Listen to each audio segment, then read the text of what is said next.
Okay, this is the review for the first test, pre-calculus, spring 2015, first 6 weeks. This is the actual review which we found on the website. And what I thought I would do is go through these problems with you to show you how to work on them and to also make comments. So please watch this and listen and stop it and replay it and take notes on this. This first one says to find the slope-intercept form of the equation of the line through the point -4, 1, parallel to the line -9x minus 8y equals 2. So here's what we want to do. What we want to do is we have a line, and I'm going to write -9x minus 8y, and you'll see why in a second, is equal to 2, because I can pull a calculator up, and I can graph this thing. Pause.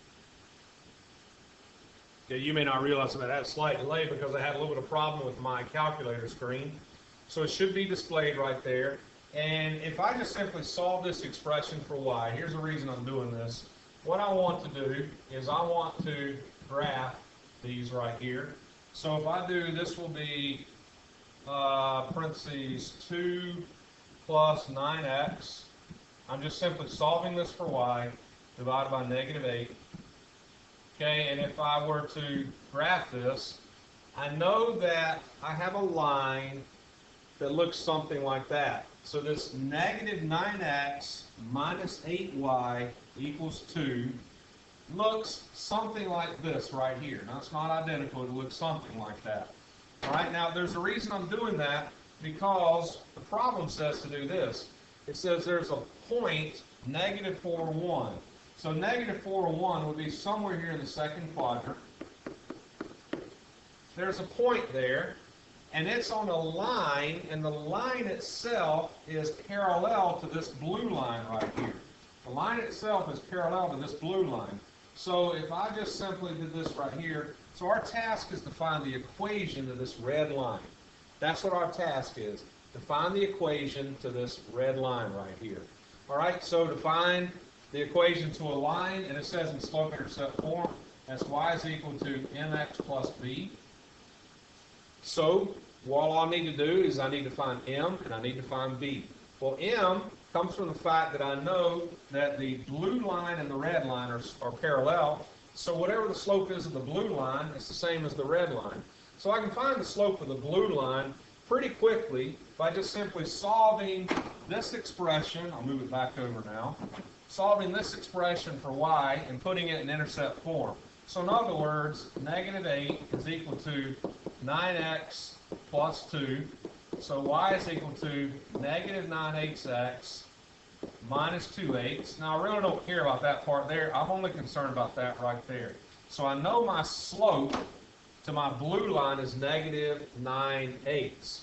-9/8. By the way, I also know that my slope is going to be the opposite of this number, which is 9, divided by this number here, which is -8. So my slope is -9/8. No matter how you cut it, the slope is -9/8.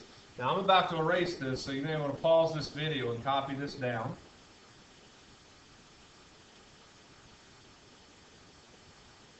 So my slope was -9/8. So here's what I know. I know y is equal to -9/8x plus b. Well, I need to find the b part of this thing now. So all I'm going to do then is I'm going to plug in a number for x and y. I know that I have a -4 for an x and a 1 for a y. So now I know that 1 is equal to 36/8 plus b. So isn't b going to be 1 minus 36/8? Now again, we can put this into our calculator, or we could do this by hand if we wanted to, or we can use the calculator. 1 minus, so 1 minus parentheses 36/8 gives me a decimal, which is -3.5, but if I want that in a fraction, then that's -7/2. So here's what I know then. I know my equation is going to be y is equal to -9/8x plus 7/2. That is my answer. Now, on the test, you could get a question like this, but you will have multiple choice answers to choose from, so you're not necessarily going to have to work the whole thing out by hand. Okay, the next one. This says, does the following set of ordered pairs represent y as a function of x? And to explain. Now, since this will be a multiple choice test, there'll be no explaining to do, per se. You're just going to have choices to pick from. But we want to know, does this represent a function? Well, the way to look at a function is we want to know, does every x have only one y?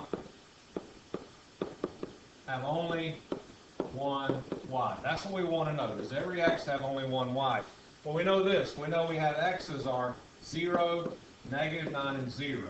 0, -9, and 0. Those are our x's.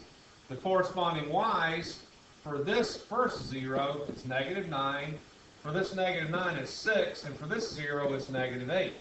Now, if you look at this, 0, an x of 0 actually has 2 y's associated with it. So therefore, this is not a function. And the reason it's not a function is that there is an instance where one x actually has 2 y's associated with it.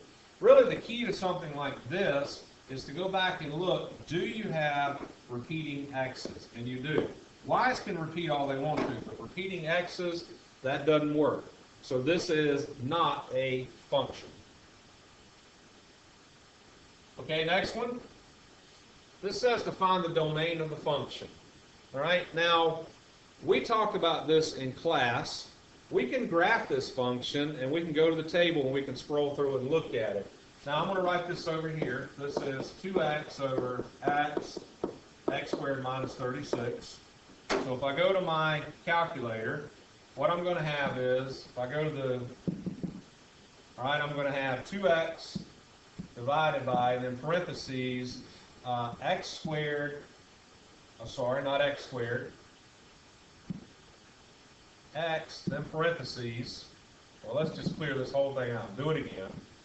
2x divided by, parentheses, x, and then parentheses again, x squared minus 36. So we have it in there, and we can graph this thing, right? And it looks like we have some problems, so to speak. In other words, it looks like somewhere around here and somewhere around here we're going to have problems. So we go to our table, second table, and what we want to know is, where do we have that word error?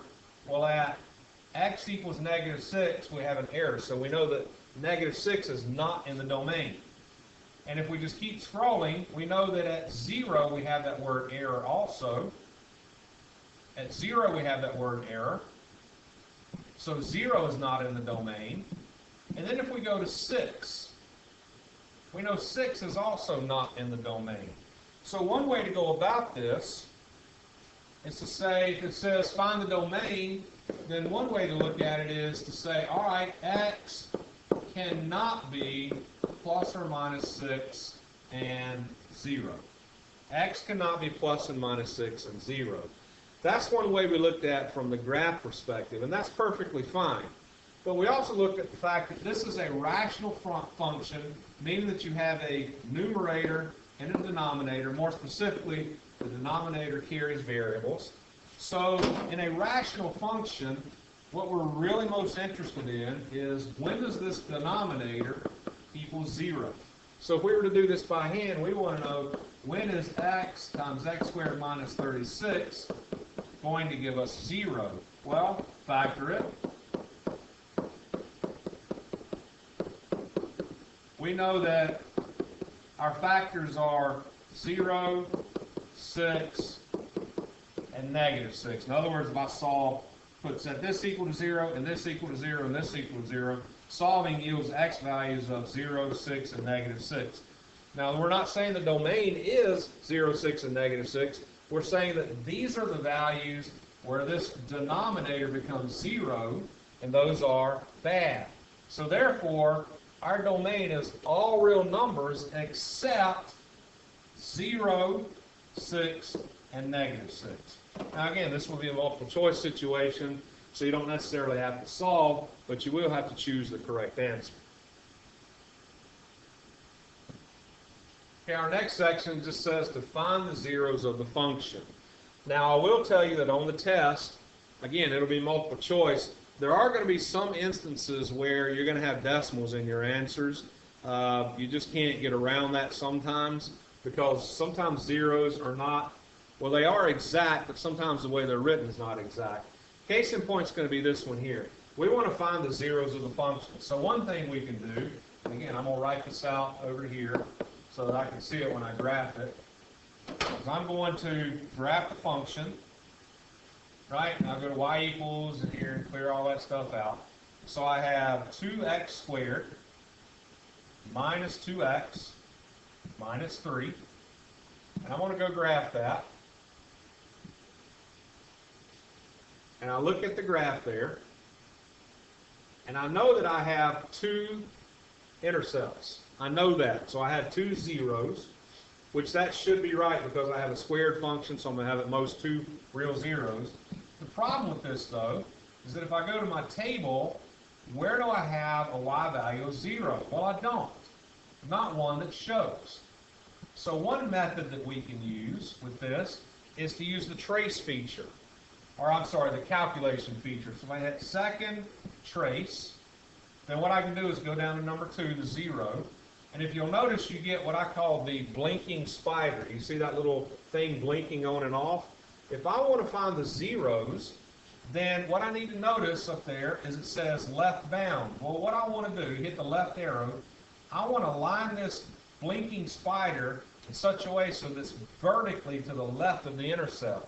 Then I'm going to hit enter, and then I'm going to right arrow, and I am going to, and notice it does a little line for you, I'm going to stop that blinking spider so that's vertically to the right, because it wants the right bound of that intercept. All right? And by doing this, I know that I have a 0 at negative 0.822877. Okay, and then I can keep on going. Oh, I'm sorry. Let me go back. Go to second calc and go down to 0.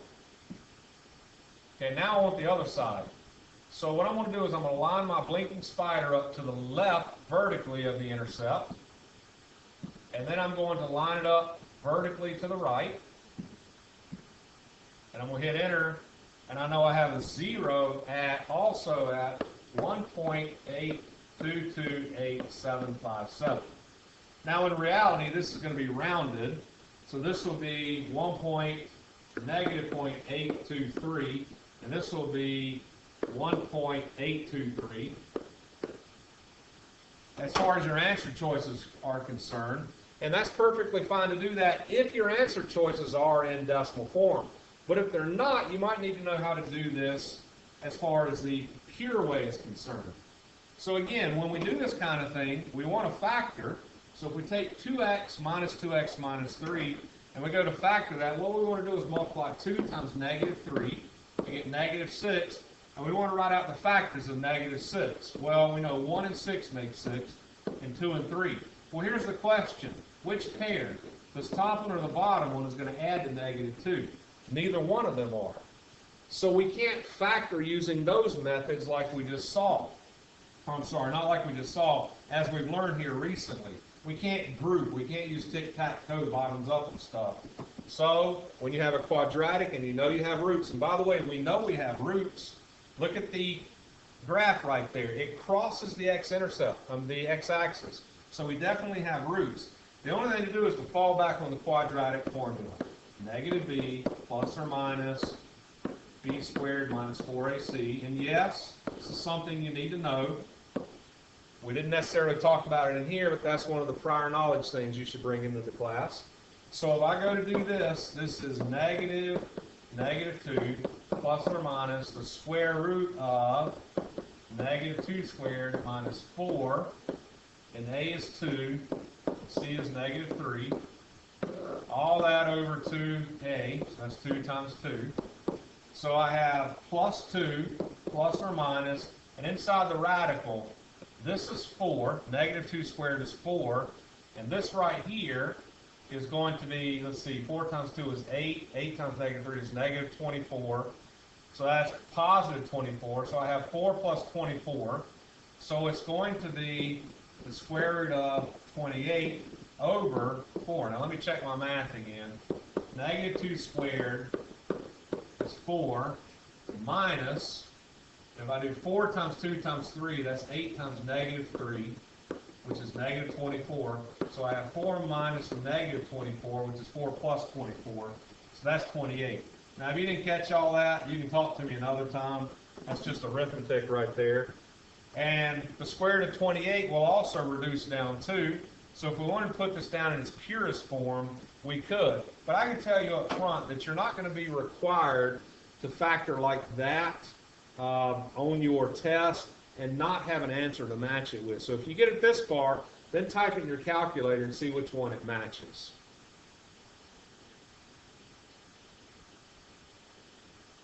Okay, this one, the next one, it says use a graphing utility to graph the function and visually determine the intervals on which it's increasing, decreasing, or constant. So two things can happen here, and again, this can be multiple choice. One is, what does the graph look like? And number two, where is it increasing or decreasing or constant? Well, we know how to graph these. We can do it by hand or we can do it in the calculator. So I'm going to pull the calculator up because our graphs do this. All right, if I put in the first one here, the square root of negative x, and then I go past that and I put minus 2. Minus 2 is out of the radical, right? And then if I hit divide in parentheses for x less than or equal to 1, that's x. Notice it's the second test. I scroll down to less than or equal to 1. Or I'm sorry, that's negative 1. My mistake. Negative 1. Okay, and let me correct this. Second test, it's less than or equal to. Well, you know what? I guess we're just going to have to, I'm going to pause this and type it back. Okay, I'm back. You'll notice these are typed in now. And remember, you can get those inequalities by pressing second, and then test or math, and that'll go to it. So notice I have my inequalities in here, and I can hit zoom 6, and it's going to graph that function for me and give me a fairly accurate picture. Now I know that looks a bit crazy right there, and I'm going to stop this again. Yes, I'm sorry. Of course, I would have to make a mistake on film here. Notice that the second y2, it should be x greater than negative 1. I had x greater than 1 typed in there. That should be x greater than negative 1. So if I hit zoom 6, this will give me the accurate graph. So that's what my graph is going to look like. Now we want to know, where is this function increasing? Where is it going up? From what x to what x? Well, at x equals negative 1, all the way to x equals 0, this function is increasing.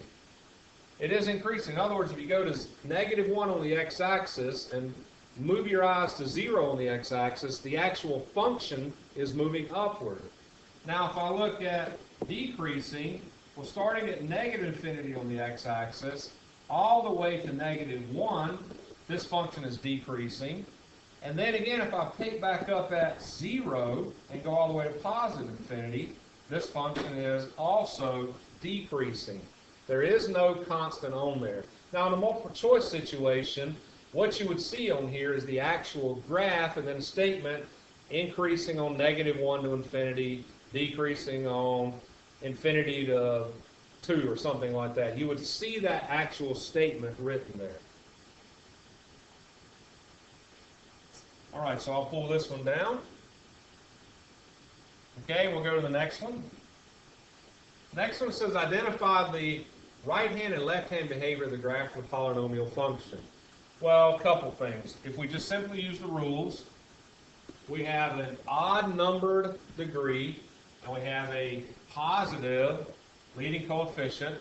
So if it's odd-numbered, then your polynomial will be rising and falling in opposite directions. In other words, one side rises, the other side falls. The fact that our coefficient, our leading coefficient, is positive means that this is the way it does. So therefore, we know that we rise on the right and we fall on the left. We rise on the right and we fall on the left. Now, another way you can do this one, that's pretty quick right there to do it that way. But another way we could do it is go to the calculator, right? And then go to y equals. All right, and we have 3x to the 7th. Let me move this up here a little bit. 3x raised to the 7th. 3x to the 7th minus 3x plus 2. And just simply graph it and look at it. Remember, what we want to do is look at the middle of the graph, the y-axis, and then we want to know to the right, at the ends, what is it doing? It's shooting upward. And at the left, what is it doing? It's shooting downward, which means that it rises on the right and falls on the left.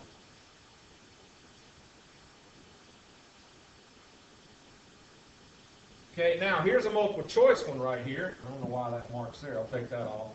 This says identify the polynomial function that has zeros at -1, -2, and 2, and matches the graph below. All right, so we know then that if we were to factor all these, we could get zeros at -1, I'm sorry, I shouldn't have said it that way. I'm not saying that if we factor all these. This is just saying to tell which one has zeros at -1, -2, and 2, and it also matches that. My suggestion for one like this would be to pull out the old trusty calculator and actually see. So if I go in here, I have x cubed plus x squared minus 4x minus 4. So what I want to know is if I zoom 6 this, and when I zoom 6 it, it puts it in a window the same size, a 10 by 10 window. I want to know, does this one match that graph there?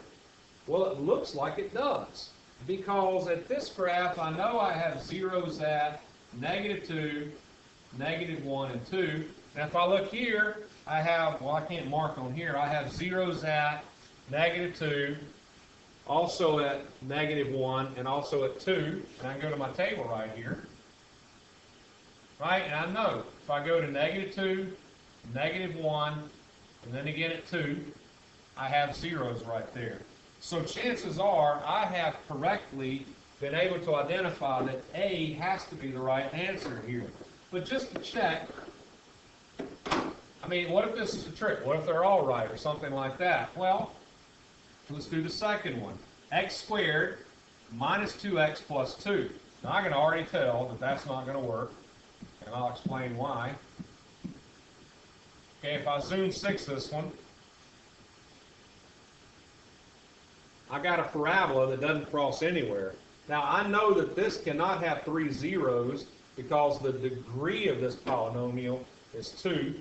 So that'll have at most 2 zeros. And this problem says I had 3 zeros on here.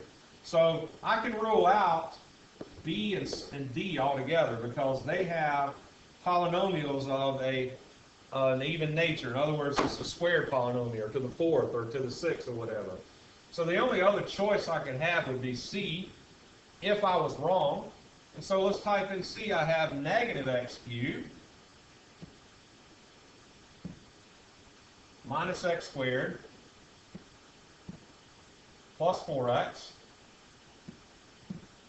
minus 4. -x cubed minus x squared plus 4x minus 4. I'm looking at answer choice C. And if I zoom 6 it, puts it in the graph there. Oh, I got a syntax error. What did I do wrong? Okay, let's, all right. Wants me to, tells me I have a syntax error. Says, okay, I want to check all my arguments. Something happened there. That's got to be a negative sign there. That's what it is. Now the graph. I had a minus sign instead of a negative. Okay? Now if I look at that, that obviously doesn't match. And then again, let's put this back in the context of what we have learned as far as degrees and zeros and all that.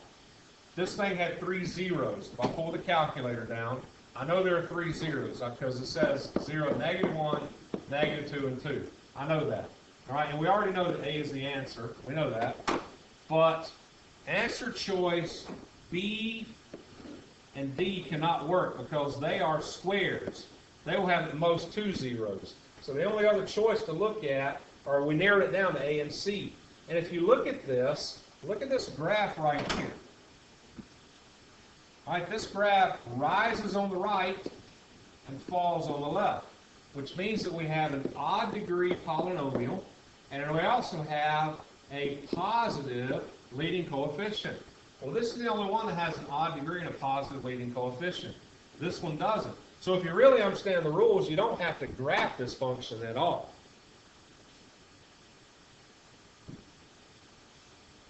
All right, this one says to use synthetic division to determine how many of the given factors divide the polynomial evenly. So really what we want to know then, we have 1, 2, 3, 4, 5, 6, 7 possible factors. This is not saying that these are all factors of the polynomial. They're just simply factors. We want to know how many of those, if it says divide the polynomial evenly, it wants to know is which one of these are indeed the factors. Which one are indeed the factors? Well, one aspect to go with it. In other words, in the answer choice is saying, is only one of these an actual factor? Or are 3 of these the actual factor? Or are only 2 of those actual factors? Or are 4 of those actual factors? Right? Now, I'm going to stop and do some division for a second. I'll go back and explain it.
Okay, I just realized that there was about, I don't know, maybe 5 minutes of you seeing me just do a whole bunch of stuff on here, which I thought that I'd paused it, but I didn't. And I don't know how to edit it out. And quite honestly, I want to go back and redo this one. So I'm going to start right here and just explain what it is that's going on. So the question talks about, the factors. There are 7 written up here. It's not saying that all 7 are factors. It's saying how many of those written down are actually factors of the polynomial. One way you can go about it is to actually divide. Now it says use synthetic division, but honestly in a multiple choice situation, you answer it the best way you can. But I went ahead and I did this one up here. I said, all right, let's just suppose, and I picked x minus 2 only because it's the first one that I saw that didn't have a fraction in it. I said, all right, suppose x minus 2 is a factor. All right, if that's true, then x minus 2 should divide into 3x to the 4th plus 2x cubed minus 57x squared plus 52x plus 60 evenly. All right, one way to do it is with synthetic division. And what you do is you remember, if x minus 2 is your factor, then you want to know what makes this thing 0. 2 does. And these numbers are the coefficients right here.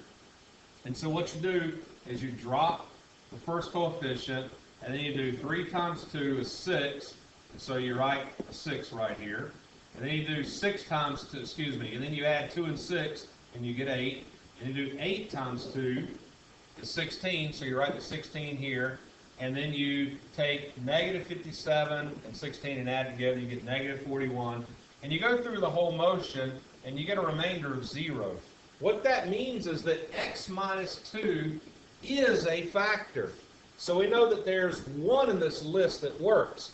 Now, does that mean that A is the correct answer? No, it doesn't mean that. Are there more that actually work? And the answer is yes. And so a way to get around this without having to go and divide all of them is to do like I just did, and this is what you would have seen earlier with me messing around, is to type this function into your y equals, and then graph it. And the reason you want to graph it is that tells you that there are 4 zeros right there. There are 4. Now, the question is, the fact that there are 4 zeros does not automatically mean that our answer is D. It does not automatically mean that, because what it says is which one of these factors up here are legitimate. That's really what it's saying. It's saying which one of these factors would divide evenly. Well, we know x minus 2 will. The question is what about the others? Well, that's where we like to go to our table. And so we know then that negative 5 is a 0. So that means that x plus 5 is a factor. We also know that 2 is a 0. So that means x minus 2 is a factor. We've already covered that one. We know 3 is a 0. So x minus 3 works. And then if we keep scrolling, unfortunately, we're not going to find any more. Now you can keep scrolling, but you'll find out it doesn't work. But go back to the graph, all right? We've covered negative 5, we've covered 2, and we've covered 3. What we haven't covered is that middle line there between 0 and negative 1. Between 0 and negative 1. Now, if we look at our numbers up here, we can reasonably assume that one of these is a 0 up here. I'm going to guess, by looking at the graph, we're pretty close to negative 1, right? And so x plus 2/3 is our likely candidate, because that would mean that we have a 0 at x equals negative 2/3, which is less than 1. This one can't work. The next one, x plus 4/3, because 4/3 is greater than 1. So that means then that we have 4 factors up there that do evenly divide the whole polynomial. All right, so to save a little bit of time, I want to move on to this one right quick. This one, it doesn't give you the instructions, but here's what it wants to do. You can look at the answers. It wants to know what are the zeros of this function? Are the zeros going to be 3, negative 1/2, 4, negative 3, or 6, negative 3, 1/3, just like that? That's what it wants to know. So the answer choices are A, B, C, and D. And again, the best way is to graph this. You'll notice you graph a lot. So that's negative 6x to the 4th, negative 6x to the 4th, plus 21x cubed, plus 66x squared. And I'm watching my calculator, make sure it types in, minus 189x. Okay, and then minus 108. Minus 108.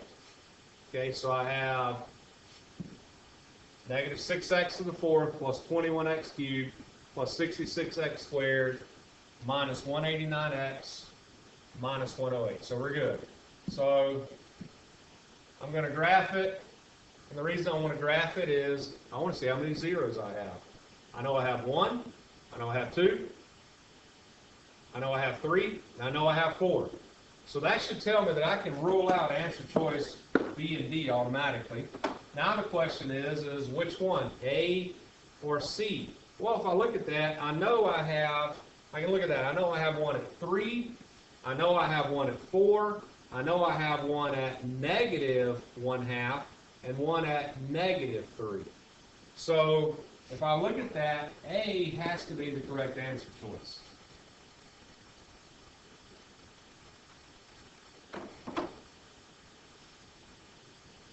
Okay, students, this is the last one here, and we're actually going to cover this tomorrow, Thursday, the day before the test. It's not a hard concept. It says find the horizontal asymptote of the graph f of x is equal to 2 over x minus 4. So I put the graph in. You'll notice that's 2 over x minus 4. And if I put the graph in, look at the x-axis. The x-axis acts as a boundary between both blue parts of the graph. That's called an asymptote. It's a boundary that the blue parts will never cross. So if we look at that, then we can tell that our horizontal asymptote is just simply going to be the line y equals 0. It's the line y equals 0. But we also have some rules which we're going to learn that says to look at the degree of the numerator and the denominator. This numerator has a degree of 0. It ain't just coefficient has a degree of 0. This denominator has a degree of 1. All right, and since the degree of the numerator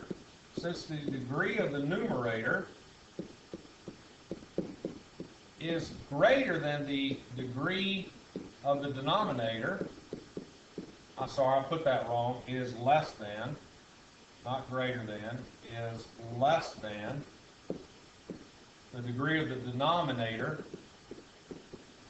If that's the case, if the degree of the numerator is less than the degree of the denominator, then y equals 0 is your horizontal asymptote. Now it's y equals 0, not x equals 0.